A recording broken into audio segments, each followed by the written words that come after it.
Well, you're kind to take some time off. This must be a busy time for you. You know, things are constantly changing, and it's kind of tough to keep up with them right now. But we're doing the best we can.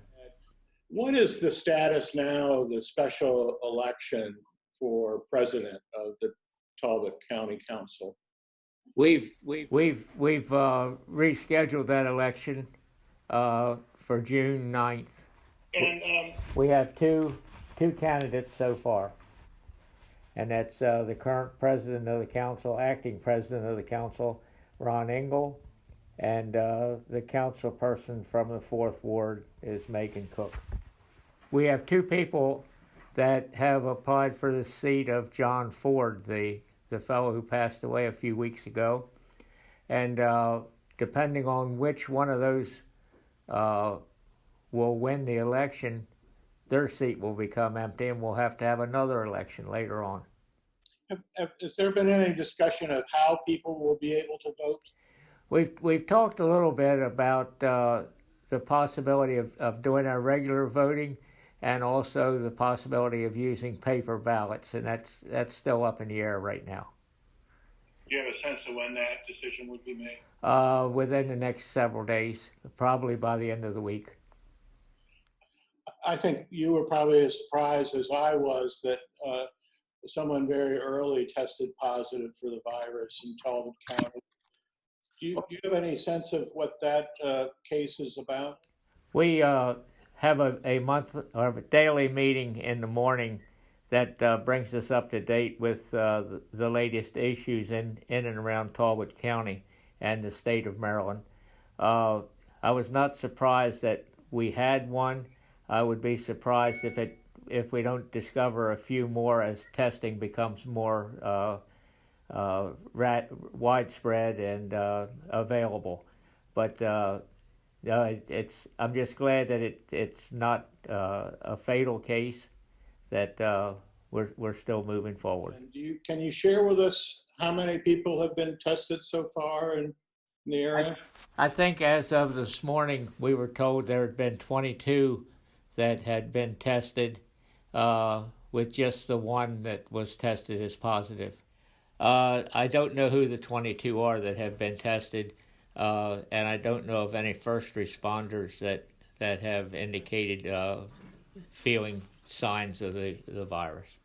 When you say 22, is that the town of Easton or actually the county, or? That's Talbot County. Our information is mostly from the Department of Emergency Management. They've been heading up the phone calls each morning. So far, we've heard totals about the number of cases nationwide and the number of cases local.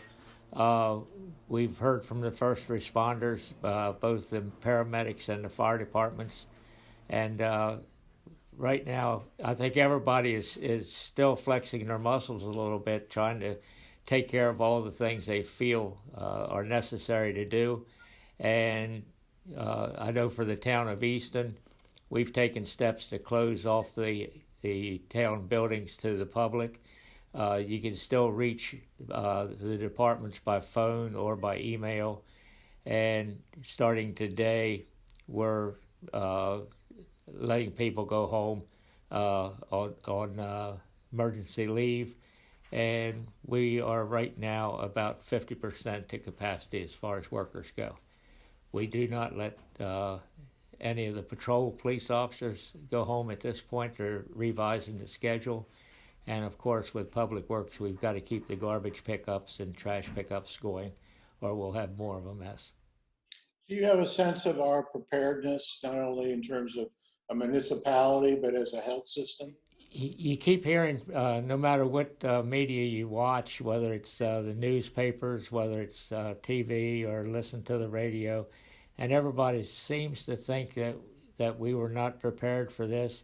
And I don't know how you would ever stockpile enough stuff to the personal protective equipment, the ventilators they talk about. It's tremendously expensive, and hopefully you use it this time and you won't use it again. But I sort of sense, excuse me, that we probably got caught a little bit off guard with this one. There was evidently some advance warning that, for whatever reason, we didn't heed. Are you talking as a county or as a town? As in this case, I'm talking about the nation, because nationally we had evidently some advance warning, and for whatever reason, it didn't get down to the locals as fast as they should have. Came up was, how do we conduct the business of the municipality? You have several committees that are working. Normally those would be open to the public. What we've done is we've canceled all of the commissions, planning and zoning, the historic district commission, and there are obviously no emergency legislation for either one of those committees to adhere to at this point, but we are deferring any kind of legislation and any kind of voting until such time as we're back in full swing, and unless it is an emergency. Are there any particular things that you need as mayor at this point that you're not getting? I think right now all I need is time to sort out all the stuff I am getting, because yesterday morning and yesterday afternoon we had 3 phone calls from the various groups that updated us in various areas.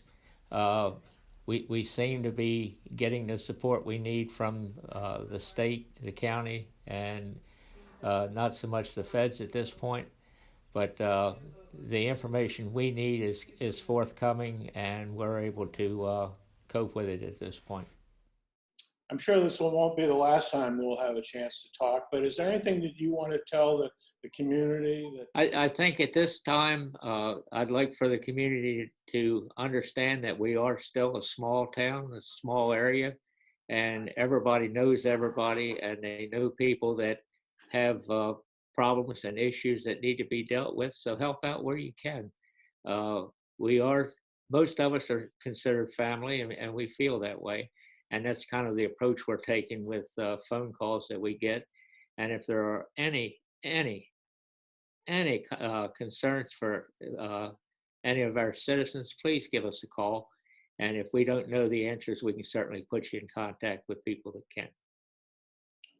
Thank you, Mr. Mayor. I appreciate the time. Okay, thank you.